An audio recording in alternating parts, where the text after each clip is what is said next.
Hey guys, how's it going? It's Al. Monday is here and we've got a full slate of NBA action. 11 games on the DraftKings slate here for Monday night. I'm going to break down my first look, the players that I think are best in NBA DFS today to start your lineups with. But I have to give you this caveat. As always, this is only a first look. So things can change in NBA very quickly. We've already had a little bit of a change that's going to be implemented into this first look due to an injury that happened on Sunday night during a game that was just played. That's basically kind of gone to shape the way that the landscape's going to be with value for Monday. I'm going to break down 3 value plays that I think are keys to open up the high dollar players for your lineup on Monday, as well as go over a lot of the high dollar guys, the superstars, the studs, and pick 2 that I think are best for your lineups based on positional scarcity and who's out there, blowout risk, everything else that goes into it. I have to give you this caveat as always. There's a few things that I have to say before any one of these videos because we have a lot of new people to the channel. I know that some of you have been here before. I've already heard the spiel. I got to give it for the new players. I am not here to give you a lineup. I never have been. If you're looking for somebody to give you a lineup on YouTube, the kiddie game's down the street. I'm here to try and help you become a better player by teaching you the process that has worked for me so well over the past 7 years. And this is what I do every single day when I first sit down to make a lineup. I go through and I pick the 3 value plays that I think are most important. Then I take the 2 studs that I think are most likely to reach or exceed their salary expectation at the high dollar point, and then I fill the rest of the lineup in with the best point per dollar plays that I can find in the best combination that I can find them. Some days that leads me towards a full stars and scrubs type of look. Sometimes those final few spots are filled with value plays. The one thing that you have to do is be sure to be at your workstation those final 30 to 45 minutes right before lock. NBA is way different from MLB and way different from NFL, where you kind of know who's going to play and who's not. There's no last second changes in NFL. There just never are. You have the inactives 90 minutes before the kickoff, and in MLB you have lineups for every single game on the slate, including the late games, an hour and a half before the first pitch for that night. Now, yes, sometimes there's a scratch every once in a while, but NBA doesn't really have those rules. It's way more of the wild, wild west. Even though they've implemented this 30-minute before they have to put the starting lineups in, that really only deals with the 4 p.m., 7 Eastern, 4 p.m. Pacific time tip-offs, right? Where you're going to get those lineups for lock. What about the 7:30 tip-offs? What about the 8 p.m.s? What about the 9 p.m.s? The 10:30 Eastern time tip-offs? You're not going to know that news. So you have to be ready before lock for any sort of late news because the game can shift quickly and you have to be way more nimble in daily fantasy NBA than in any other DFS sport. I would suggest that you sign up for some service that's going to either help you out with dealing with all that late news and how to deal with it. I know that most people have a 9-to-5 job. They don't do this all day long like people like me do. They don't sit there and grind news and produce content and everything else. And it's really hard to be on top of the news unless you're watching a tweet deck or a Twitter scroll all day long. The site that I use is dailyroto.com. They do a great job with their projections and their optimizer. If you're building 1, 3, 5, 50, 100, or 150 lineups, their projections are top notch for every sport that they do. One of the best in the industry in NFL, best in the industry in NBA. They also produce great baseball content. Even though baseball season is over, they still have golf, NHL, and college football, all combined with the alerts that they send out, as I said, as news breaks. They'll give you that news plus what their reaction is and how it affects how you have to shape your lineups for that day. So a great time-saving tool if you're a 9-to-5 person. Getting right to this slate, like I said, we have 11 games. Chicago visits New York. Indy travels to Detroit. Orlando and Toronto, tipping off 30 minutes later. Philly, Atlanta with the white-hot Trae Young. Chicago and Milwaukee, a little bit of blowout risk there. I obviously love Giannis, but I am a little bit tempered because I don't think that he's going to have to play a full complement of minutes. He may be limited to 28 to 30 in this one if it blows out, but obviously there's always a case where it doesn't. Oklahoma City and Houston, a lot of stuff to talk about there. Golden State, New Orleans. Portland goes to San Antonio. Great defensive spot, but there's a good value play in this game. Denver squares off against Sacramento. Utah and Phoenix. Phoenix has been very surprising early this year, especially without DeAndre Ayton, who's been suspended for a bunch of games because of the illegal substance that they found in his system. And the nightcap, the late night hammer, whatever you want to call it, the Clippers host the Charlotte Hornets, and there's a little bit of blowout risk here. So the 2 games that I spoke about, the Clippers and Charlotte, Clippers favored by 15.5, albeit a very high over-under at 225.5. And Milwaukee favored by 15 over Cleveland as well. So 2 games that may blow out. Let's look at the guys that are at the top of the sheet first. So Giannis Antetokounmpo, you guys know, returning MVP, 70 points over in his first 2 games, but the first game only played 28 minutes against Houston, right? Only played 28 minutes, still had 70 fantasy points. So you know that he can stuff the stat sheet. You get that double-double bonus for him most nights. He also is a candidate for a triple-double anytime that he takes the floor, as are so many of the guys at the high dollar range now, between him and Doncic and Jokic and Westbrook and so many other guys. He's one of those guys that can trigger those double bonuses, the double-double bonus and the triple-double bonus. But on games where he may not be on the court at the end of the game, if he puts up like 55 points and they're up 25 at the end of the third, and he sits the entire fourth and never gets that final rotation, it's hard to cash in on that 10-6. So I will have shares of him in tournaments, but he's a little bit, I don't know. I think you need to be a little bit more careful with him in cash games, especially on an 11-game slate when we're going to have other superstars to choose from. James Harden at 10-1. I mean, this is the one thing that I love. The fact that James Harden's just going to keep chucking 15% from the field in his first game, 27% from the field in his second game. That's not going to last. He's one of the most efficient scorers of all time, and he will figure out how to put the ball in the basket this season, because he's not going to shoot 20% from the field. That's just not going to be sustainable.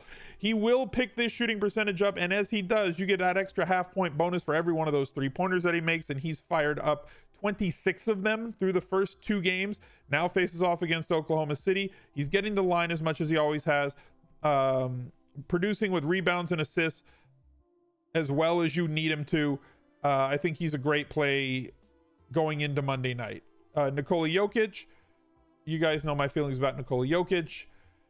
Anytime I can get a center that can get me a triple-double, I'm going to want to play that guy. So Nikola Jokic always is in play for that, as long as you believe that he's going to play a good amount of minutes. Now, 41 was a ton, 24 was not enough that first game, but he did fine in both. 66 points against Phoenix on the 25th. I think that he kind of centers out here at about 35 minutes. I don't mind Nikola Jokic, but I think that there's a lot of depth at center on this slate, and I don't know that we need to pay up for one. As I said, there's depth. You have Andre Drummond. 2 out of his 3 games have been over 48 fantasy points, 34 against Philly when he squared off against a great center. Indy does not really have that sort of ability, in my opinion, to completely shut down Andre Drummond. Yes, Turner's fine. Yes, Sabonis, good, whatever, but those aren't the type of athletes, in my opinion, that can really shut down an Andre Drummond type player. It's up to him. Obviously, he had foul trouble in that last game, cut his minutes down to 25. If he plays his mid-30s minutes, he's going to get you that double-double. You can also chip in with those hustle points, blocks, and steals that you get a couple of points for each, as well as, like I said, that double-double bonus is basically a lock every single night with him, as he's averaging, he's a 14, 15 rebound a game guy on the season, or will continue to be that on the season. And without Blake Griffin there, his offensive usage kind of through the roof. Russ Westbrook, people wondered if he was going to get the ball in his hands enough with James Harden. He certainly has had enough of it. He's not the type of guy who's going to need 29 shots, and I don't think that that's how they should deploy him. But he's been an absolute monster on the glass so far, with a double-double including rebounds in both games, and a triple-double in the second game against New Orleans, a team that we've said we're going to focus on all season long because of how fast they play.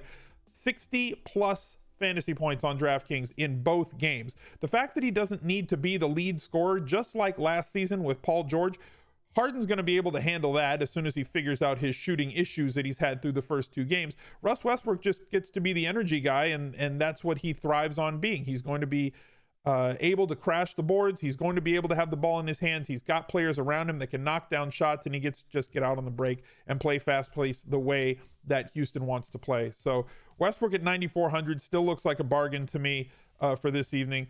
Steph Curry, this team is not that good, but Steph is a candidate to lead the league in scoring this year, but we haven't seen it just yet.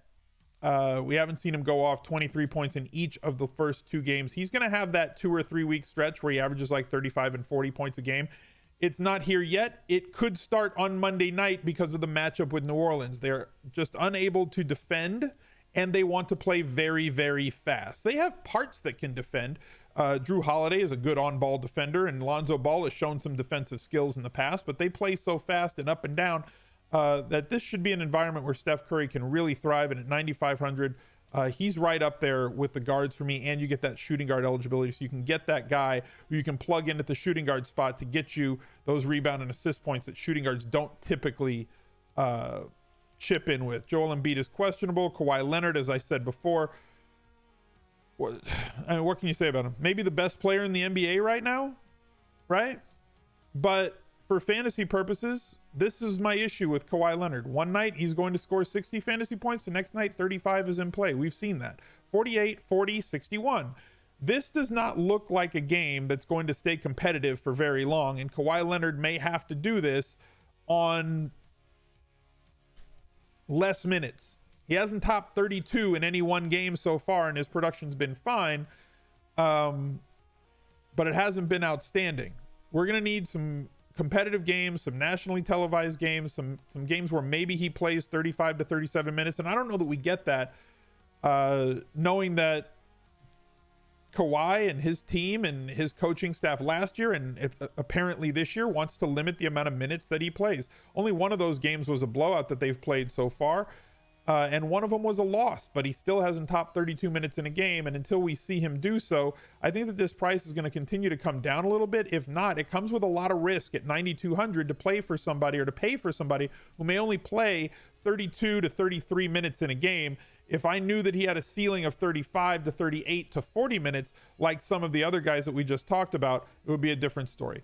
Let's look at the value plays that we can get to allow us access to a couple of these superstars. And the first one is going to be Mario Hezonja, who is going to step into a bigger minute spot here. As we see through the first couple of games, he had 18 minutes in the first two games, and now we have an injury to Zach Collins, the starting power forward for the Portland Trailblazers. Yes, the matchup is extremely tough against the San Antonio Spurs, but minutes equals money. All I care about is that he is a mispriced player who is priced to play 18 minutes or 17 minutes when he really is going to play closer to 25 or 26 minutes on Monday night. That's all that matters to me. It should not be difficult for him to pay off this $3,300 tag with the abilities that he has and the extra playing time. We only really need 18 to 22 fantasy points from him on DraftKings. Not out of reach for him in this spot due to the injury. I'm going to plug him in, and I'm going to move on to my second value play, who's going to be Marquise Chris.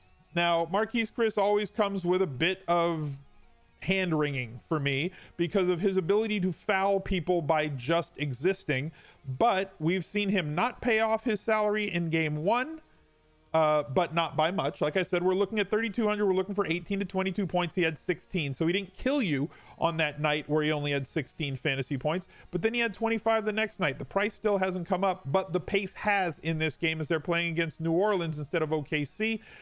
This is a spot where if Marquise Chris just gets 20 minutes, he does enough things on the court to be able to pay off this salary with very little danger, with only 20 minutes in play. So I'm going to be firing him up at our second value spot. Third value player for me is going to be Moe Harkless, who, again, blowout or not, he's playing enough minutes at 4,200 to satisfy the salary here. Yes, the Phoenix game was a bit of an abomination for us, got into foul trouble, 5 of them total, didn't really chip in with rebounds or assists, and definitely didn't put the ball in the basket. The number one correlation between real life and fantasy is actually the ability to score the basketball. The second one is actually playing minutes. Those are the two things that we look for the most.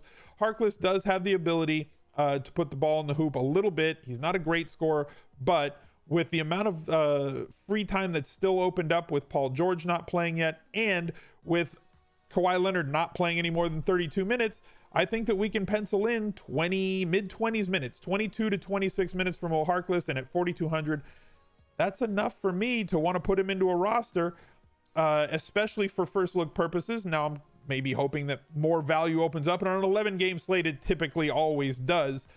We get more value that opens up as the day goes along. Players don't make shoot around. Maybe they partied a little bit too much over the weekend. They give them a night off, even if it's only week 2. Or maybe there's a legit injury that opens up some value plays behind somebody else. Whatever the case may be, there will be some changes to the value by the time lineups lock. But the two players that I want to lock in the most into my lineups, I'm going to start with Russ Westbrook, who I already talked about, a triple-double threat every time he gets on the floor. And with the amount that he's freed up to crash the boards, I think that the rebounding floor of him is a lot higher. And the usage that he's getting is solid enough that when James Harden starts knocking down threes, the triple-double is going to be in play every single night because of how many of those come from Russ Westbrook. And the other side of that for me is going to be James Harden in the shooting guard spot. I'm going to bank on the fact that shooters are going to keep shooting, and that ball is going to start dropping for one of the most efficient players in the history of basketball. Guys, thank you for tuning in. I appreciate you being here one more time. Drop a like on the video, subscribe to the channel, and please ring that notifications bell because I come out with an absolute metric ton of content with NBA and NFL overlap season. So stay tuned because there's more coming. I'll catch you guys later. Bye. He's a legend.